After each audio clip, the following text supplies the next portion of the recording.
2. So welcome to those of you who have managed to make it with us online today. And for those that are watching the recording in catch-up mode, we've got you in our hearts. Hope everything's going okay. And it's just work meetings and things that have popped up that have stopped you from being with us today. But wonderful to have Caitriona McElroy back by popular demand, I have to say. We had a session recently where everyone decided that we needed more of Caitriona. This is such a timely topic, online question and answer with Caitriona around cybersecurity. And we really got to focus this time on the team training aspect of it, because so much around security is obviously around how we arm those people in and outside our organisations around being secure. But before we start, I'd just like to acknowledge the country in which we're meeting. All around the nation, Business Women Australia is a national collective, and I'm actually in Perth, in Bulu, and I'm really proud to say I'm in the beautiful country of the Whadjuk people of the Noongar Nation. I'd like to pay respects to all elders, past, present, and emerging around the country, and celebrate our gorgeous Indigenous sisters in business. I'm Lyn Hawkins, National Director of Business Women Australia. So I founded Business Women Australia in 2015 with a girlfriend who's since retired, Jennifer Bryant. And it's become something that's way bigger than either of us would have ever imagined. Our community is extraordinary in terms of the way that we co-create and collaborate to really celebrate women and really showcase them. We were just talking earlier on about how important it is for women to be seen, to be visible as leaders in their communities across sectors, across industries, and across states. And it really does encourage others to step up and be their best versions of themselves. So people ask me, is Business Women Australia just for business owners? No, it's not. It is also a place where wonderful executives, professionals, consultants, coaches, women on boards, women in all sorts of sectors, working women in Australia are all welcome to join. And of course, anyone who doesn't identify as a woman is also very welcome to come along to our events. We're always looking for leaders and for organisations who are really keen to close the gender gap and to support women's success to partner with us. So we're really excited about doing more with women and partnering with more people. Okay, so let me just fly through all the BWA things, because a lot of you have heard this before, but really it is around our shared values that keeps us all aligned. We do a lot of work in the self-development space as well as in the business improvement space. So if you aren't a member, we'd love you to join. It helps us in our sustainability, and there's some great opportunities to get involved at different levels. So we've got 2 types of memberships, and they all have different aspects to how we work and strategize, coach, and support you in your journeys, whether you're in a profession, in a not-for-profit or a for-profit business, whether or not you own your own business. We've also got some great programs that we're actually bringing into organisations as a part of the development program for women. So if you have a big company and you'd like to talk to us about actually implementing a leadership program within your organisation, please reach out. We're across all the states, so we would love to work with more corporates in that regard. Okay, Sydney's got climbing the corporate ladder coming up, building wealth with, it's actually not with an executive secretary, it's with an executive salary. But if you can get an executive secretary to help you, you do pretty well too there. But Katie McDonald is actually one of our fabulous certified financial planners, and she's going to be at the Chifley Towers in Sydney. So lots of room there. Go along and learn about building wealth on an executive salary. On the 8th of August, we've got Catherine Leach is hosting the Accelerated Networking event at Leach Legal in the Perth CBD. On the 13th of August, we've got a back online for our mastermind. we're actually got C-suite and aspirational women coming together to hear about our boardroom program, and we'll be doing a little bit of boardroom masterminding in that session to give you a taste of what that program is going to be. And on the 14th of August, back in Perth, Dr. Sasha Fulton will be presenting at Loftus Centre in Leederville, empowering champions and nurturing young athletes, very timely with the Olympics on. So we're keen to hear from clubs, parents of children who are gifted sporty kids, schools, anyone who's really wants to tap into Dr. Sasha Fulton's expertise. She's a member of Business Women Australia, and this is part of the exciting things we do in raising the visibility of our leaders in our community. So we're actually sponsoring her to be speaking at Loftus. So it's an open event, men and women all welcome to come along and learn from Sasha. On the 14th of August, on the 16th of August, back online for understanding and overcoming the imposter syndrome. That one's actually being presented by Jessica Schubert. She's our head of leadership development here at Business Women Australia, and she has a business called Intact Teams. Definitely a good one for us all to sit in and learn from. And on the 22nd of August, we've got a roundtable, Women in the Boardroom, Opportunities and Challenges, hosted at Shadforth Financial with the wonderful Belinda Von Knoll.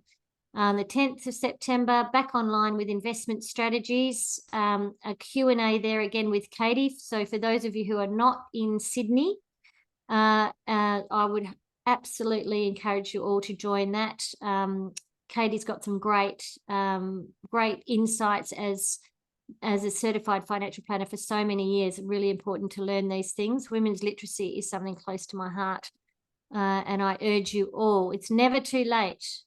And on the 13th of September, back online for a wellbeing for leaders.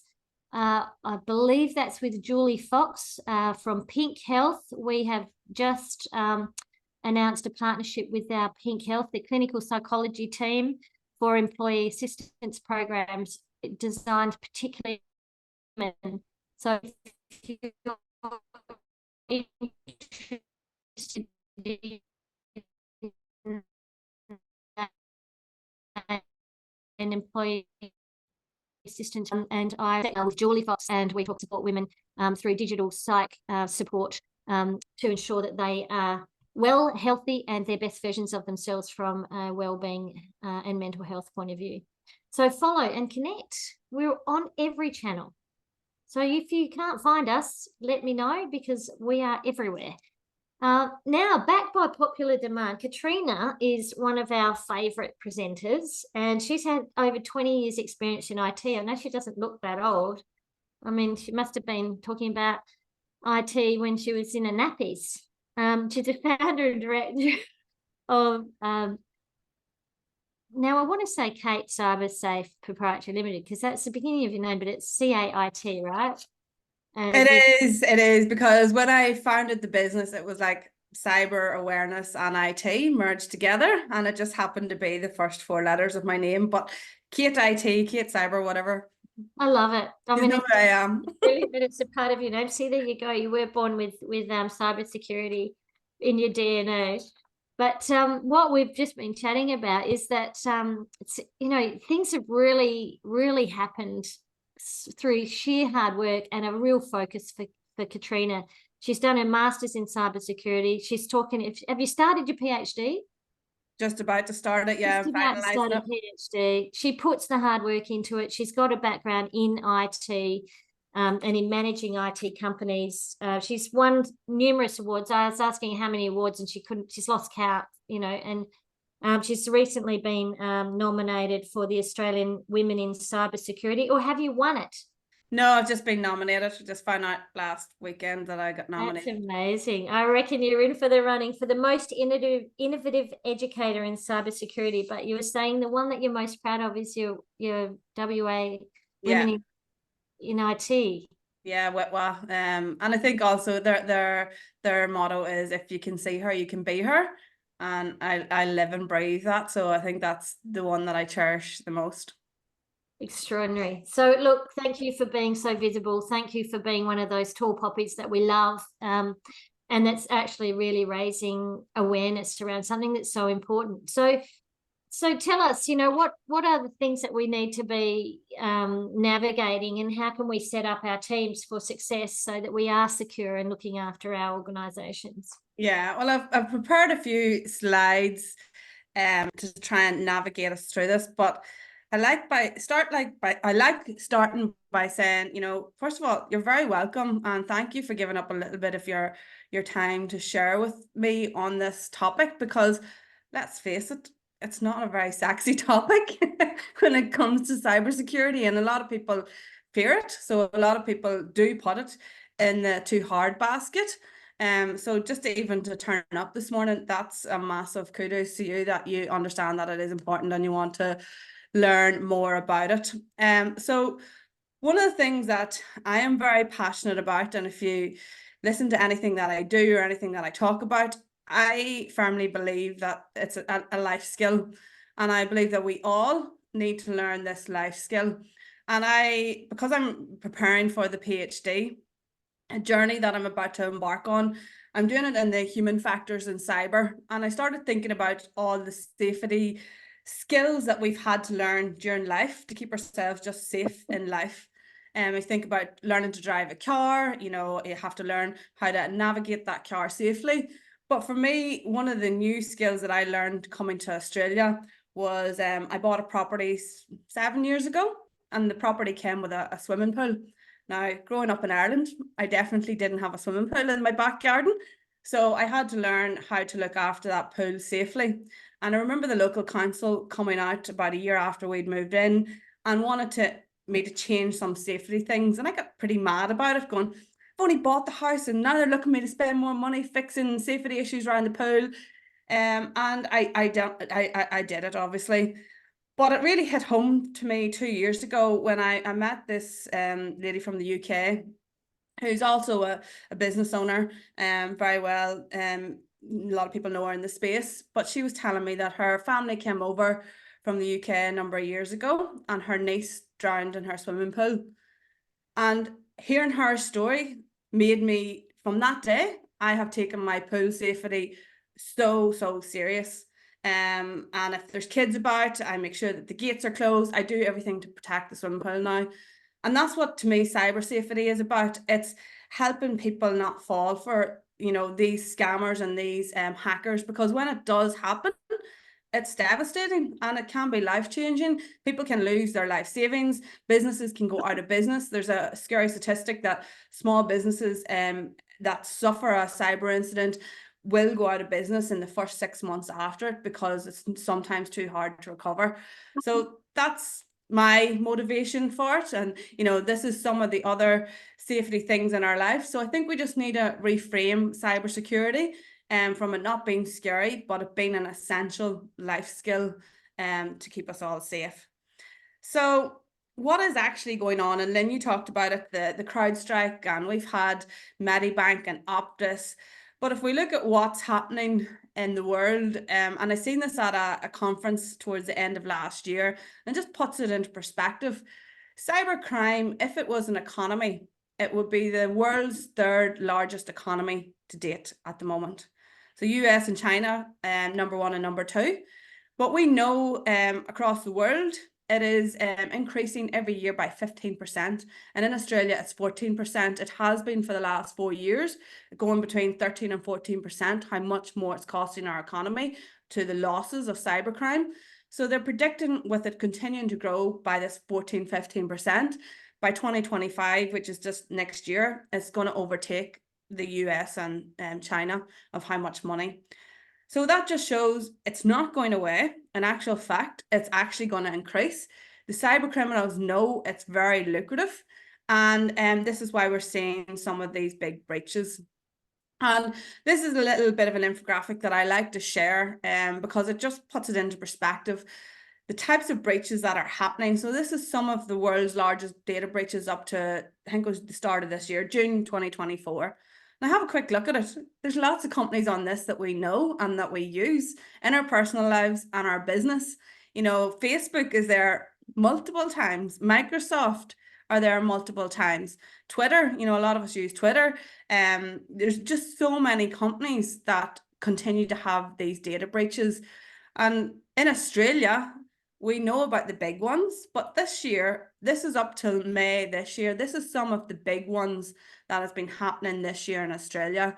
Tic-Tac has been a big one, and a lot of, believe it or not, organizations and government agencies have been involved in the Tic-Tac one because their staff are using their work email address to go and buy concert tickets and things like that. And I work with a local council, and they've been notified that quite a substantial amount of their staff have been on the Tic-Tac one.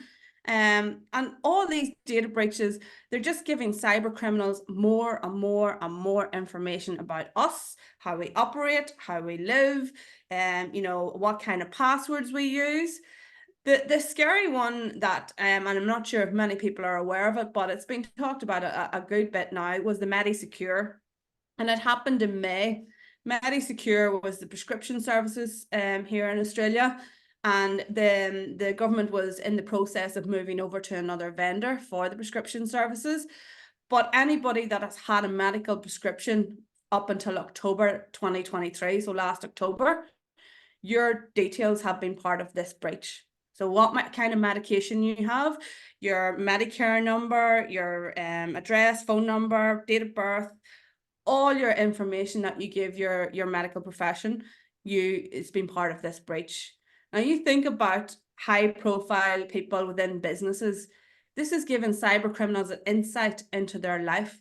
You know, if maybe they're having to have medication because they're suffering a little bit of stress or anxiety at work, well, now the cyber criminals know this, and they know, oh, well, that might be an easy target because they're on certain medication, or I can use this information against them. And that's the scary place that we're in right now. Every single one of these breaches are giving them more and more insight into us. It recently came up that the MediSecure data, it's appeared on the dark web as being sold. And the cyber criminals originally wanted $50,000, which is not a lot, but they're saying that it was sold for $25,000. So what means is, for every 1,000 Australians that have been part of this, it costs a cyber criminal $2. $2, that's all it costs them to get this information about us. So it's easy for them to get, and it's just going to continue building these profiles. Now, the government has responded, and they've come up with this new cybersecurity strategy, and they want to focus on what they call 6 pillars to make us more secure by 2030. Bit of a bittersweet news at the weekend with the cabinet reshuffle, because we've had Claire O'Neill helping us with cybersecurity, and she's now been moved on. Claire O'Neill has done an amazing job. Anybody in the cybersecurity world will agree that she has brought it to the level that it's at. And some of us are concerned, will it continue under the new leadership? We're hoping and being very positive, but this is something that we know as a country we need to focus on. We have been sleeping at the wheel. Cyber criminals know it, and we're an easy target right now, and that's why they're coming after us. So why are small to medium-sized businesses, and I know a lot on this call, and this is why I've included this, because I know a lot comes from small to medium-sized businesses, and you know, the Australian economy is made up primarily of small to medium-sized businesses. So why are they targeting specifically small to medium-sized businesses? Well, first of all, there's a limited amount of resources for cybersecurity. Normally, you don't even have a budget. I'm working with a company that's in the marine industry, and their CTO has come to me. They in terms of profits, they're quite large, but they've 70 staff, so it falls in that 70 or that small to medium-sized space. They have no IT or cyber budget, but they're a huge target because they work with Department of Defence and things like that, but they've no budget, so they're screaming out for help. And that's generally what the cyber criminals know. Other things is that they hold a lot of very valuable data, you know, so think about the clients that you work with and the data and the information that you hold, and then you're not maybe protecting that data with the proper cybersecurity controls. They also know that there's less training in small businesses, you know, and sometimes it's a once a year type training, which generally is not enough, because things change that rapidly. And they also know that you might be the gateway into your clients. So if you're working with larger corporates, working with government agencies, you could be a way in. Now, I don't know if it's been public knowledge yet, but there has been a breach recently, I think it was last week, and it was a HR company that works with some of our local councils. So some of our local councils have been impacted by this breach because of their third party that they work with. So this is what we're seeing, is that they're targeting smaller companies to get into the larger ones and into our government agencies. And then one that I see a lot is that small to medium-sized businesses often say, oh, I'm too small. Why would they target me? Sure, I don't have anything for them to take from me. And it'll never happen. So there's that mindset thing that it never will happen to me. Now, this is some of the stats just to drive it home as to what's happening. This was from what you call the ACSC. So the Australian Cybersecurity Centre every year releases a report. And this is from last year's report. We're still waiting on this year's report. So in Australia, the top 3 cyber crimes that's been reported by business is email compromise. So basically they're hacking into people's emails. Business email compromise is where they hack into emails, they change an invoice, bank account details, and then people pay that invoice, or online banking fraud. And if you look at the cost that is costing businesses, so small businesses, on average, it's $46,000 that a small business is losing right now in Australia. Now, I don't know about you, but I operate a small business, and if I lost $46,000, I definitely would be crying into my coffee. Probably a glass of wine, to be honest. But you know, look at it from that perspective. Would your organization or your business, as a small business, could they lose $46,000? What impact would that have? Medium-sized businesses is 97, and then the larger businesses is 71. So for a larger business, losing 71,000, probably not a big deal. Medium and small businesses, you can see with the impact, and this is why they don't recover. Now, this is something that I seen last year, and I wanted to share this. It's the 2024 predictions, and we're halfway through 2024, and I'm laughing because we're seeing a lot of this happen. So this came from the dark web, so the underground of the internet where the cyber criminals hang out, and this is what they've been talking about. This is what the cyber criminals have been saying that they are going to target and what their goals are. So AI will be used widely by scammers and hackers, and everybody's talking about AI right now. If you've been to a conference in the last 6 months, probably should count how many times they talk about AI, because everybody's talking about it, good and bad.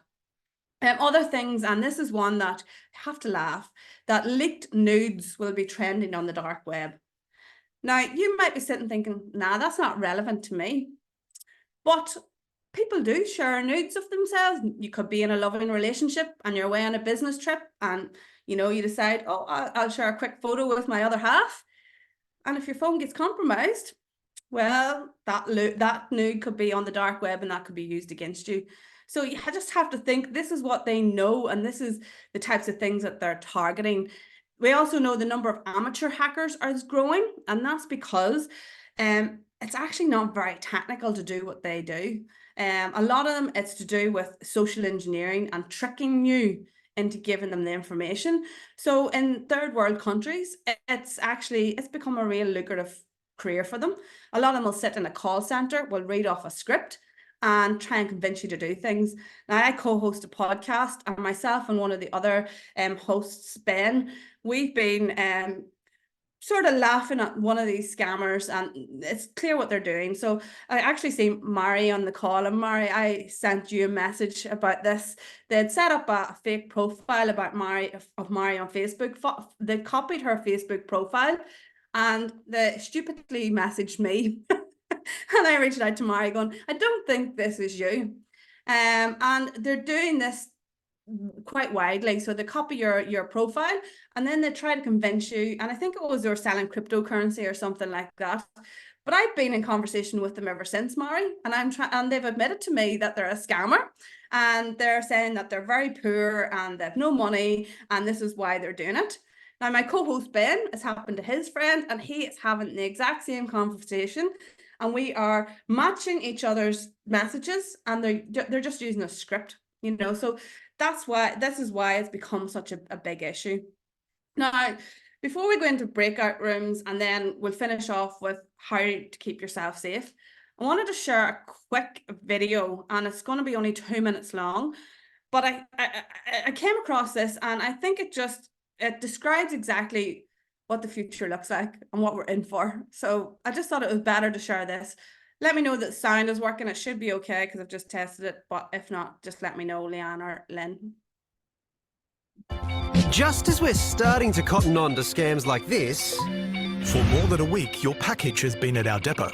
Please arrange redelivery. Scammers are upping their scammy game. The latest con works like this. Cybercriminals take a legitimate product from a bank's website, lace it with malicious links and advertise it on social media, luring people into clicking on the ad and sharing their personal details or installing malware. Unfortunately, far too many of us just believe that what we see on social is true, and that's what the scammers are tapping into. It's really hard for organizations to be able to get these fraudulent sites off social media as soon as they're on there.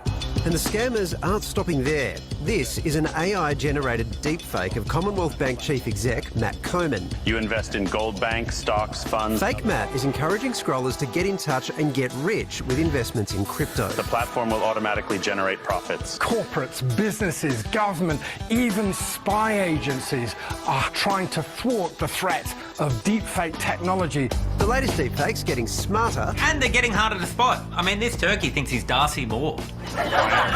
Look, why are you wearing a wig then, Darcy? Oh! See? They can even feel pain. In the first months of this year alone, cybersecurity company Darktrace reported a 135% increase in sophisticated and novel attacks, which coincided with the rise of ChatGPT. I think what we've seen out of this Combank issue recently is just how advanced these scammers are becoming. This is just the beginning. Think about what could possibly be coming around the corner. So I just wanted to share, it goes on for about another, I think, 6 minutes, but, you know, the rest of it doesn't really share much, but it just shows that, you know, deep fakes and AI are a huge, huge issue. I don't know if you've seen the last week on, I'm not sure which news channel it was, but there was a grandfather over East. He fell for a deep fake video and he's lost his life savings because he thought he was transferring it to, I think it was his son or somebody like that. And it wasn't. They had created a deep fake video so that they thought that it was. There was an incident in the UK a few months ago where a financial controller thought she was talking to her CFO, and it was a Teams call, and she thought she was on the Teams call with her CFO, and he talked her through transferring 25 million in, I think it was 5 lots. And this is a construction company in the UK. So this is the new era that we live in, and it's something that we need to be concerned about. So hopefully it hasn't scared you too much. But I am going to show you after we'll go into a breakout room how we can keep ourselves safe. And to be honest with you, it's the basics, and that's what I want to get across from this. Yeah, this is scary and it seems technical and a lot of stuff for us to think about, but it's the basics. Every time it's the basics that is letting them into your life and into your business. The Medibank breach, it came out in the incident report just about a month ago that it was a multi-factor authentication. So a second way of authenticating that it was the IT support worker. They hadn't it set up, and that's what let them into Medibank. So something that we in cyber consider basic, the big organizations are not even getting right. So, you know, for your small business or your medium-sized business or your personal life, doing the basics, which I'll show you. As hackers harness, it will keep you safe. So we came up with a few questions for you to think about in breakout rooms and talk about this topic together. So the first one is, what type of cyber threats do you think is most relevant for the industry that you're in, and how could you maybe be targeted? And how has cybersecurity or the lack of affected your business or your personal life? So have you fallen for scams? Have you had incidents in your business?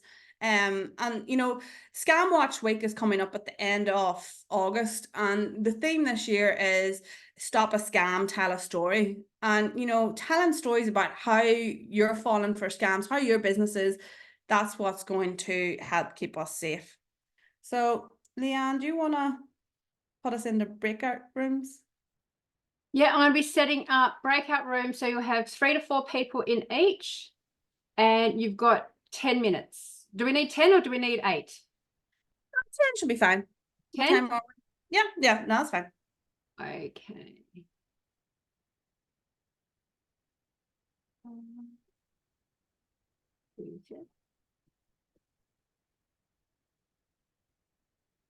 All right, I'll be opening up for everyone now.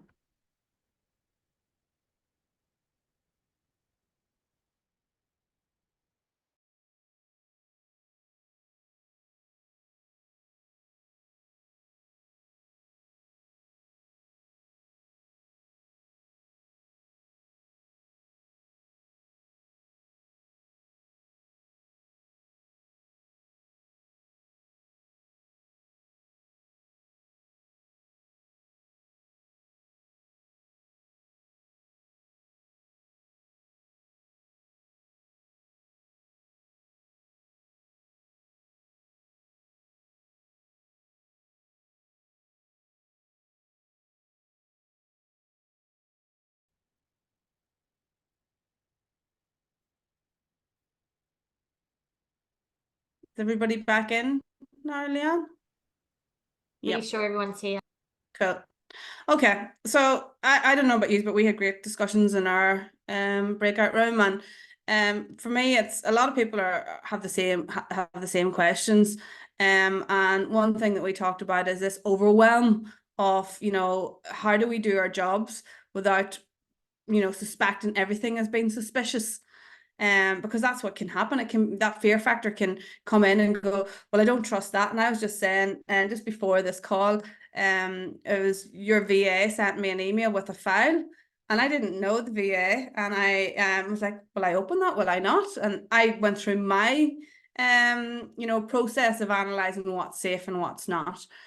But the government, and you're going to see this a lot, the government are really trying to have, you know, up the level of security from individuals, because that will have a knock-on effect, you know. So as a society, if everybody improved their own personal security, learnt these skills, brought it into the workplace, then it would uplift our security as a nation.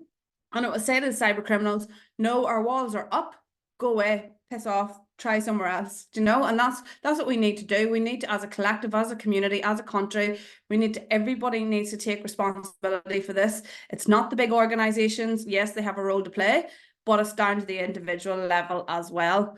So they've come up with this new media strategy, and I agree with it. You know, if everybody just did these 3 things in their business, in their personal lives, it would keep us safe.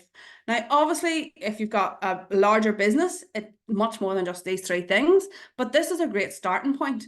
You know, many businesses don't even educate people on why they need to have a strong and unique password, why you shouldn't be using your password on Facebook and then coming into work and using it on your work account. You know, why you shouldn't be using your work email for shopping and buying tickets to concerts online. You know, these are the basics that we should be even just educating. So the 3 things that they're saying is creating a strong and unique passphrase for every account, setting up your multi-factor authentication on your accounts, and updating your software regularly. And the last one is having controversy, obviously, because of the CrowdStrike outage. But these updates that these vendors do is keeping the cyber criminals out of your software.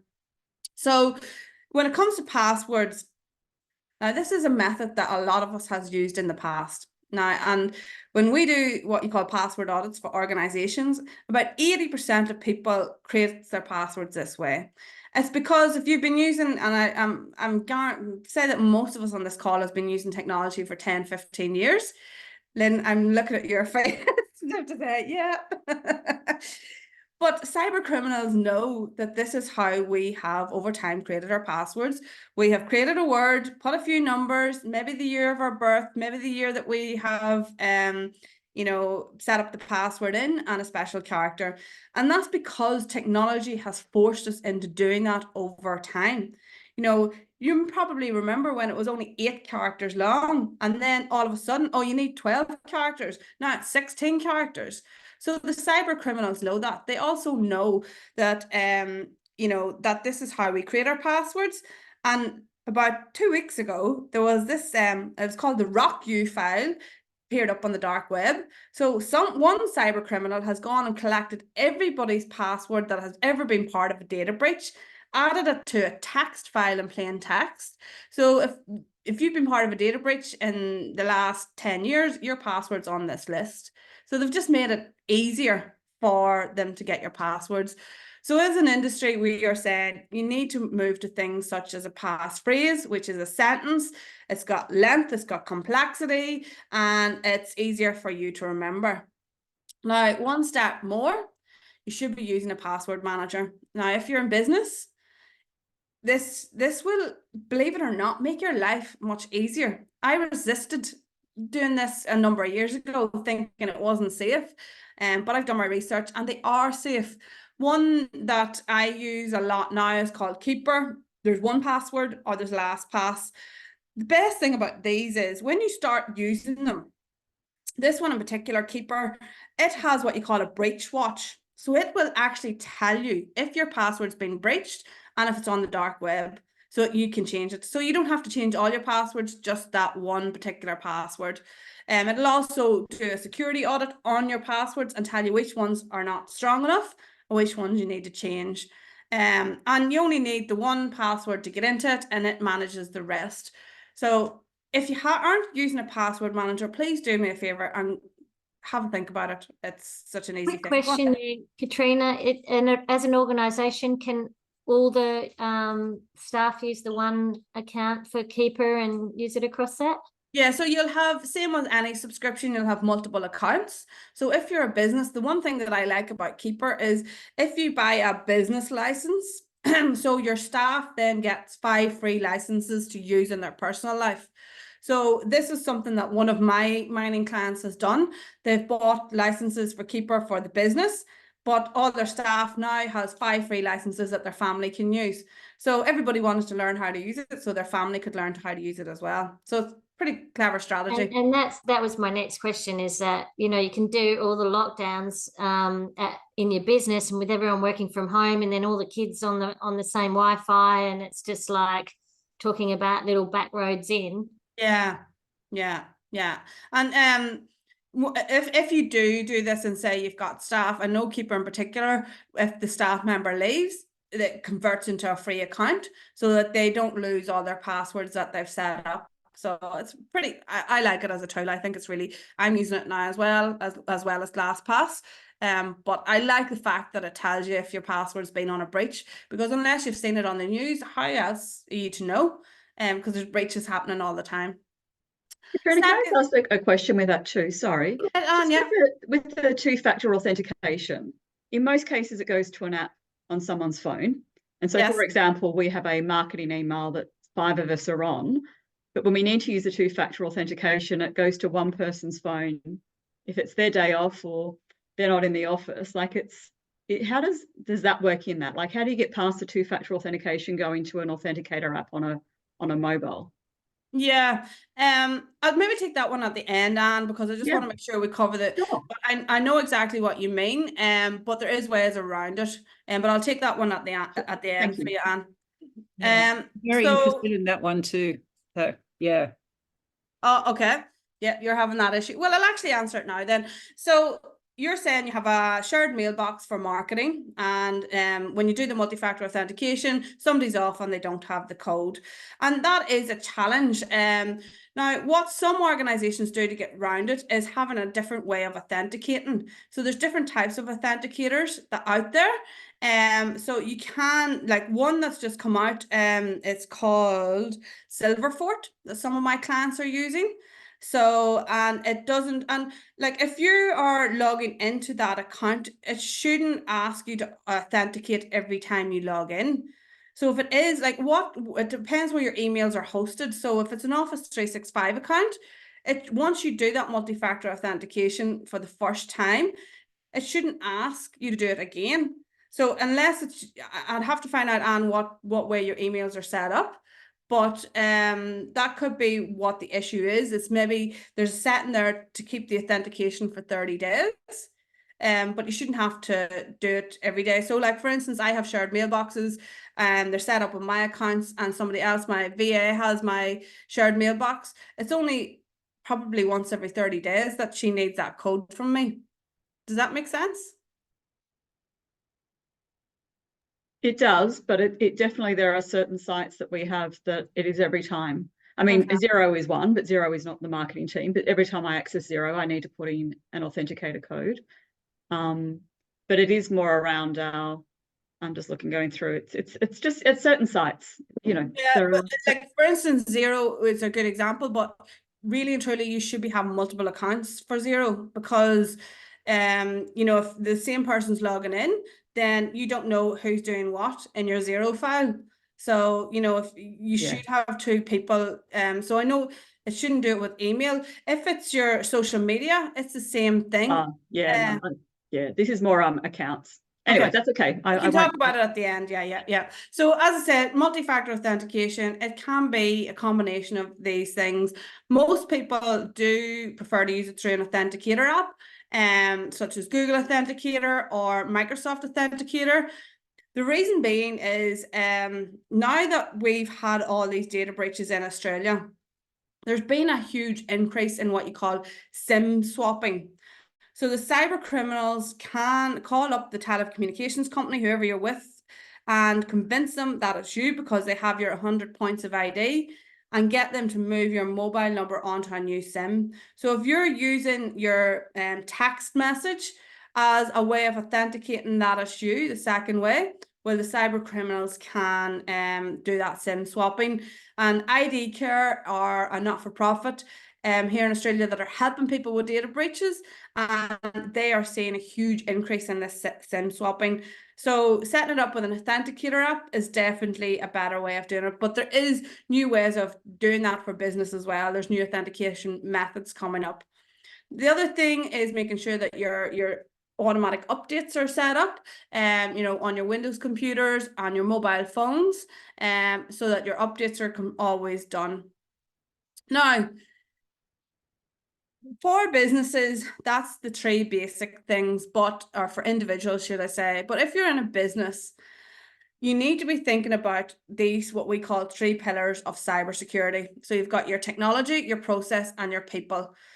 For many, many years, most people have just focused on the technology side of cyber. They've said, oh, we need antivirus software, we need firewalls, we need all these different things such as this. And these are some of the technology that keeps us safe.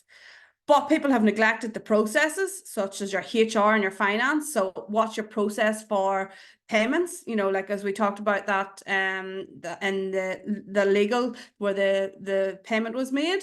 You know, what's your process around that?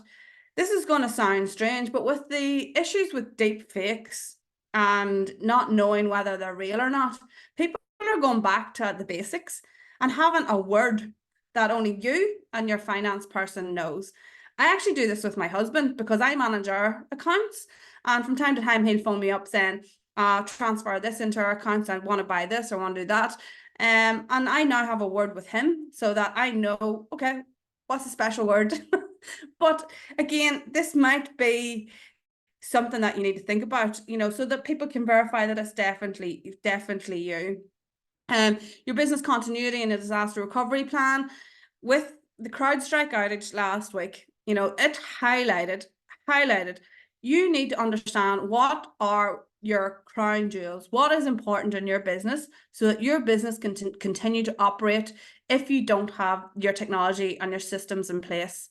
And I talk about a small accounting firm that I helped a number of years ago. End of financial year, it was the last week in May, and their internal server got hit with ransomware. So they had no server, and their accounting software was down, their emails was down, and because they hosted their phones on that server as well, they had no phones. Staff was their customers were calling them up, and for 2 weeks they weren't able to be communicated via email, weren't being able to communicate via phone. So their customers thought that went out of business because there was no way of communicating with them. because everything was on the server, they didn't even have a list of contact numbers for their clients to ring their clients and say, we're having a huge outage, we haven't gone out of business, we'll be back online. And when they got back online and they got through the end of financial year, they estimated that they lost 60% of their clients through that outage. So think about your crown jewels. How do you operate without your technology? Because we live in an era where we rely on it so much. And then obviously the last pillar is your people, making sure that you train your people. Now we've only a few minutes left, so I'm just going to finish with this.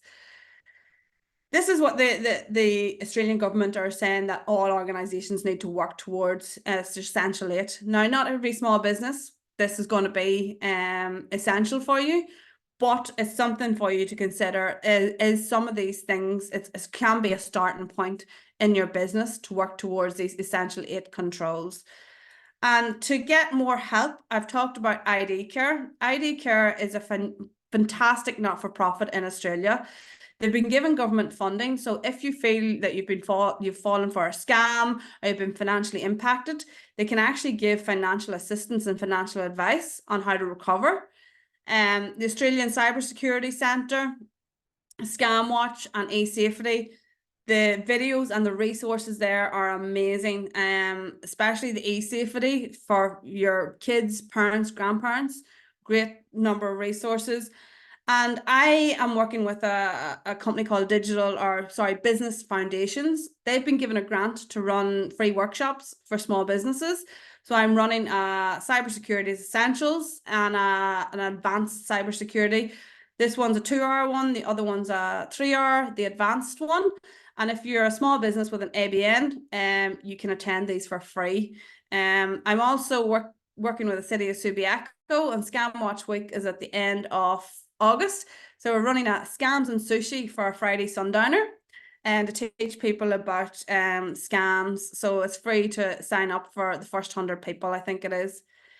So over to questions. I know we're a little bit over. We could have went on for a bit longer, but hopefully, yeah, everybody learned something. Thanks a lot, Caitriona. That's amazing. Anyone who wants a question, maybe stop sharing that screen and then we can see people if they put their hand up. There's a hand app in the, if you jump onto reactions down the bottom of your screen, there's a raise hand button. I'm going to kick off with the first question. I've got a button there. I'm just going to say, I'm just going to stop recording now so that all your information and anything you share in this, it will now be private and won't go out to the public platform. Awesome. Thank you.